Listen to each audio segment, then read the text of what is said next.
der Heinrich-Heine Universität Düsseldorf bin ich gerne gefolgt. Haben Sie vielen herzlichen Dank für diesen großen Empfang. Herzlich grüßen möchte ich auch die Menschen im Saal nebenan. Der Rheinländer gilt ja als tolerant und lebensfroh. Aber Ihre Toleranz habe ich jetzt lange genug in Anspruch genommen. Wenn Sie gestatten, werde ich die Sprache Heinrich-Heines nun nicht noch länger strapazieren und auf Englisch fortfahren.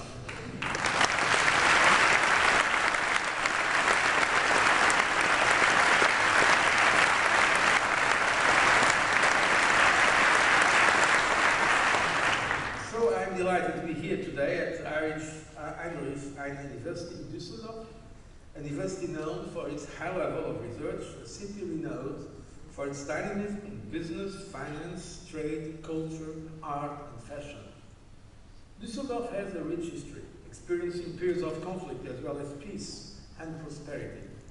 It is an international city with exciting partnerships across the world, from Warsaw to Amman, from Moscow to the media city of Chongqing, and not to forget the very important Japanese community. Düsseldorf is a place that has successfully developed and adapted from the Industrial Revolution to today's digital age. It is a perfect example of the choices and challenges that we have to deal with today as the European Union in a globalized world. Because this issue preoccupies us all, political leaders, businessmen, academics, parents, students worrying about their first exposure to the job market and also to the outside world. These last few years, months and weeks, have asked us some fundamental questions and challenged our assumptions. The financial and economic crisis caused shockwaves across the world and in the European Union. Our prosperity, our social market model, and our financial sector all visibly shaken. Events across the world, and in particular in the European Union's neighborhood, remind us how difficult it can be to secure peace. Think of Libya, of Syria, or the former Yugoslavia of a few years ago. Today, the crisis in Ukraine is highlighting the fragility of peace in Europe and is challenging the values and fundamentals of a continent that was torn apart 100 years ago. I never agreed with those who said that Europe needs a new justification to exist, because its old raison d'être to secure peace in Europe is guaranteed anyway. It is true that we can always adapt our ideals to the new age, namely the new age of globalization. But we should never forget that it was thanks to Europe and European integration that within the European Union we don't need to be worried about war. Guaranteeing peace between nations and countries will always be the main raison d'être for Europe. Look at the crisis in Ukraine. The European Union has an inspirational influence on others. It is Europe's democratic values and Europe's way of life which led the people of Ukraine to take to the streets. We have been moved by European flags being waved by so many people in Ukraine, and young people resisting very, very frozen temperatures. Many of them paid with their life for those values. The way we respond to this crisis also embodies Europe's own lessons of history, and I believe we can be proud of this, take a principled position on that matter. No doubt we are facing here today a historical challenge of a global dimension. And whether we take the crisis in Ukraine or the economic crisis during the past 5 years, these events are confronting us with a strategic choice about which path we take at a new set of crossroads in this new 21st century. Do we Europeans stick together in dealing with these internal and external challenges, or do we try to resist separately? Are we stronger in numbers by pooling our resources, or should we be doing things by ourselves? Jean Monnet, one of the founding fathers of the European Union, recognized this over 70 years ago when he said, "Our countries have become too small for today's world." And he said explicitly, Our countries, even the biggest countries in Europe, are smaller compared with the United States and Soviet Union of today. It was his remark, and it will be even smaller compared with China and India of the future.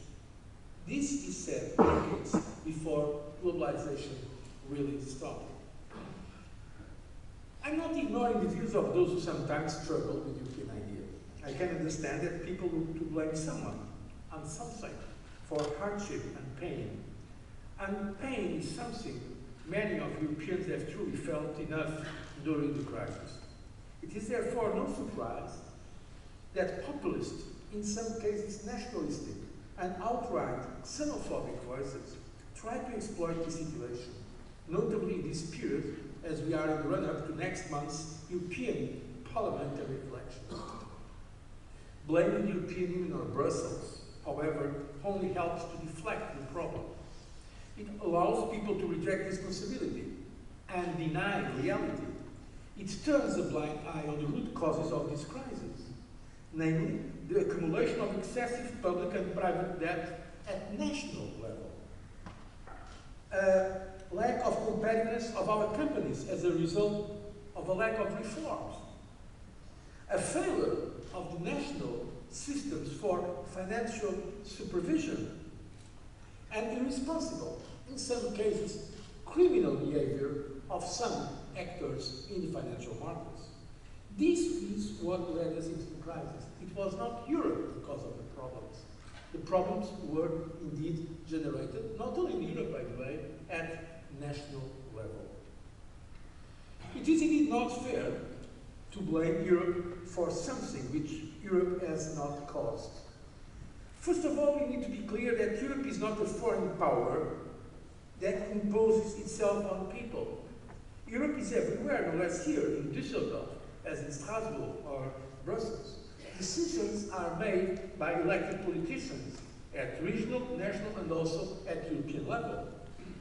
And secondly, when European responses were called for in the midst of the deepest economic and financial crisis since World War II, it was clear that those responses had to be bold and powerful, both in terms of discipline and solidarity. And unfortunately, in many cases, those responses had painful consequences for many of our citizens, because indeed this was the only way to avoid scenarios would have been much worse than anything we saw during the crisis.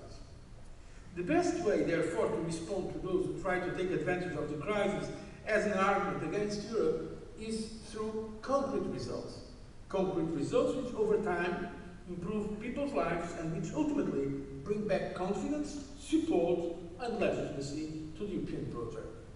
We have to show, and I'm today much more confident than at certain moments during the crisis, that we have learned the lessons of the past and made the right decisions in today's context, out of pragmatism, not out of dogma. The only way to succeed is through avoiding short-term, inward-looking and individualistic measures that may seem more attractive, but indeed would weaken us in the longer term.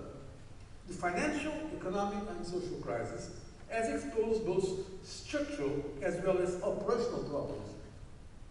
Structural because the creation of the euro focused on the monetary side and neglected the economic.